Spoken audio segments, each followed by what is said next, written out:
আসসালামু আলাইকুম রহমতুল্লাহ। আধ্যাত্মিক চিকিৎসা চ্যানেলে আপনাদের সবাইকে স্বাগতম।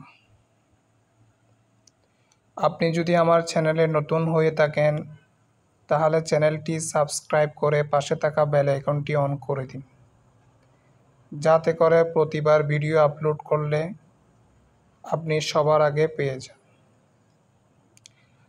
আজকে আপনাদের সাথে আমি যে তদবিরটি নিয়ে কথা বলবো সেটা অনেক একটা শক্তিশালী তদবির,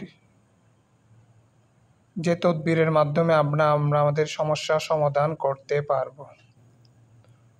অনেক সময় দেখা যায় আমাদের থেকে কাহারও নিকট মুখাপেক্ষী হতে হয়। অনেক সময় আমরা বিভিন্ন সমস্যার সম্মুখীন হই, কিন্তু তখন আমরা কাহারও সাহায্য পাই না। কাহারও নিকট মুখাপেক্ষী না হওয়ার জন্য আজকের এই তদবির।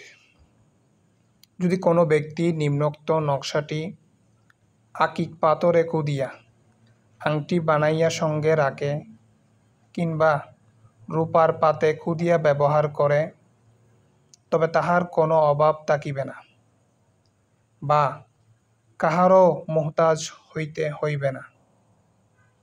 সুতরাং আপনি চাইলে কাহারও নিকট মুখাপেক্ষী না হওয়ার জন্য এই তদবির ব্যবহার করতে পারেন।